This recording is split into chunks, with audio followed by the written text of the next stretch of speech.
बातें, कहीं अनलॉक 1 के बाद लॉकडाउन 5 तो शुरू नहीं होगा, पहली बात।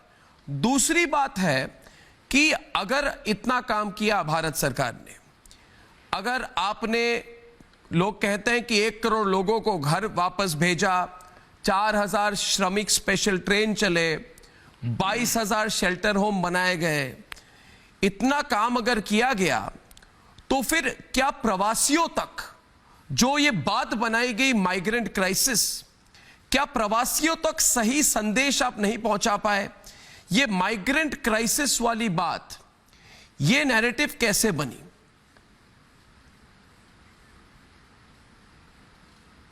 देखिए अर्णव जी, मैं इतना ही नहीं, जो आप जो बता रहे हैं ये सारी बातों को मैं बताता हूं, परंतु हमने लगभग अपने देश में 1 करोड़ पीपीई किट भी बनाए हैं। N95 मास्क का भी उत्पादन शुरू किया है और टेस्टिंग क्षमता को हम 1.5 लाख तक ले गए हैं और इसके कारण ये लड़ाई हम मजबूती से लड़ेंगे। जहां तक प्रवासी मजदूरों का सवाल है, मैं आपको इसके बारे में डिटेल बताना चाहता हूं, क्योंकि जो नैरेटिव खड़ा करने का प्रयास किया जा रहा है वो सत्य नहीं है, हकीकत कुछ और है। इस देश में जब से लॉकडाउन हुआ, हर राज्य को सूचना यहां से गई, भारत सरकार की ओर से, मोदी जी की ओर से वीडियो कॉन्फ्रेंस कर उन्होंने सभी मुख्यमंत्रियों को बताया और सभी ने प्रवासी मजदूरों के लिए कैंप लगाए और इसके अंदर खाने पीने की व्यवस्था की। भारत सरकार ने 11,000 करोड़ रुपया SDMA के तहत राज्य सरकारों को भेजा, जिससे एक कैंप का खर्चा राज्य को पर अकेले न आ जाए और उनको एक प्रकार से सेटेलाइट करने की व्यवस्था की गई। हम ये जरूर चाहते थे, हमें भी मालूम था कि उनको तकलीफ पड़ेगी, जो आपने कहा वो भी सही है, कुछ जगह पे तकलीफ हुई है, लोग पैदल भी निकले हैं, कहीं कम्युनिकेशन गैप होगा या तो कहीं जल्दबाजी होगी, ये दृश्य देश की जनता के सामने आए हैं, मगर उससे हम भी पीड़ित हैं, देश के प्रधानमंत्री भी पीड़ित हैं, पूरी सरकार पीड़ित है, राज्य सरकारें भी पीड़ित हैं, परंतु जो हुआ है उसको भी देखना पड़ेगा। 20 अप्रैल से ही हमने बस सेवाएं शुरू कर दी और लगभग 41 लाख श्रमिकों को नजदीक के राज्य जहां बस से पहुंचाया जाता था वहां पहुंचाने का काम किया। जैसे गुजरात से राजस्थान, महाराष्ट्र से गुजरात, महाराष्ट्र से तेलंगाना, आंध्र से तेलंगाना, तमिलनाडु से केरल, इस प्रकार के जो नजदीकी राज्य थे वहां पर लगभग 41 लाख श्रमिकों को बस के माध्यम से अप्रैल महीने में पहुंचा गया और मजदूर दिन के दिन ही 1 मई से श्रमिक ट्रेनें शुरू की। श्रमिक ट्रेन की पूरी व्यवस्था आप समझ लीजिए, 3968 श्रमिक ट्रेन आज तक चली है। 54 लाख से ज्यादा श्रमिक ट्रेन के माध्यम से अपने घर पर पहुंचे हैं। राज्यों ने अपने राज्यों में हर जिला सेंटर पर एक वेबसाइट शुरू करी, इसके अंदर SMS से रजिस्ट्रेशन करा, जिनका रजिस्ट्रेशन हुआ वो सबों को ST में, राज्य की ST या तो सिटी बस में बिठाकर रेलवे स्टेशन पर पहुंचाया गया और रेलवे ने 3968 ट्रेनें पहुंचाकर उनके गांव तक पहुंचाया, उनके जिले तक पहुंचाया। जिले में पहुंचने के बाद जिले से गांव तक पहुंचने की वहां राज्य सरकारों ने ST करी, जैसे यूपी ने 11,500 स्टेट ट्रांसपोर्ट की बसें लगाई, बिहार ने भी मेमू ट्रेन लगाकर पहुंचाने का प्रयास किया।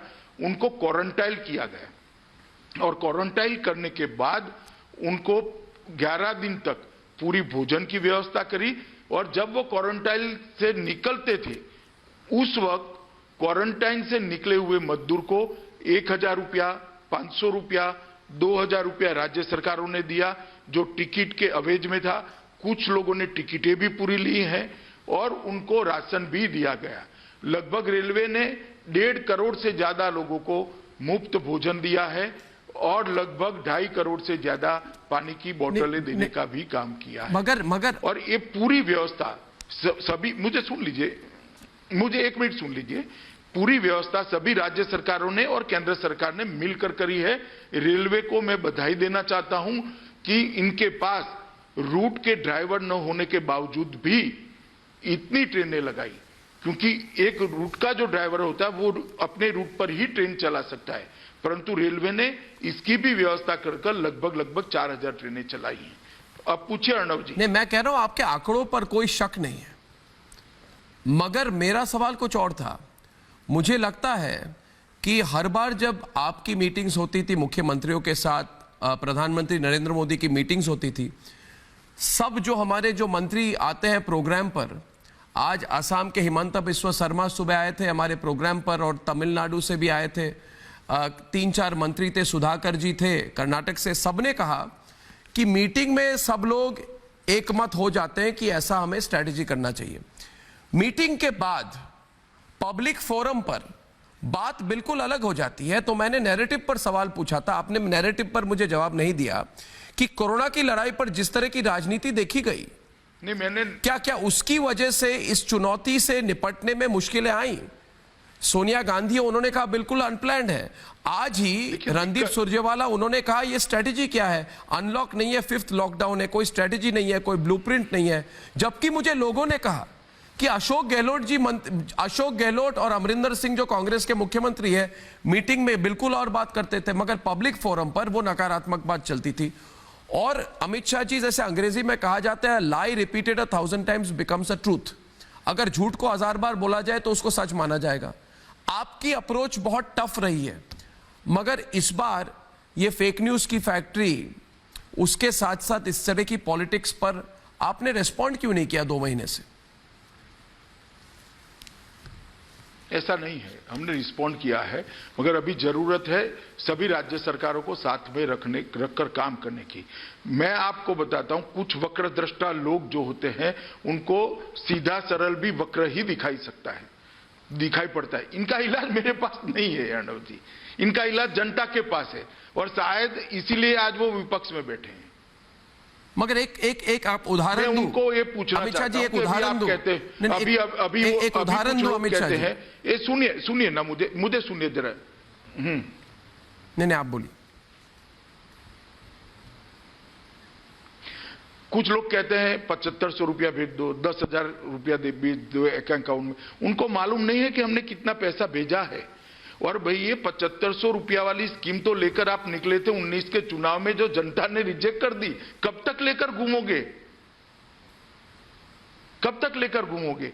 एक बात सही है कि जिसको भी इस देश में पैदल चलना पड़ा है, जिसको भी इस देश के अंदर तकलीफ हुई है, वो तकलीफ को हम भी महसूस करते हैं। मगर रोड पर एसटी बसें चलाई गई, उनको एसटी बसों से भी रेलवे स्टेशन पर लिया गया।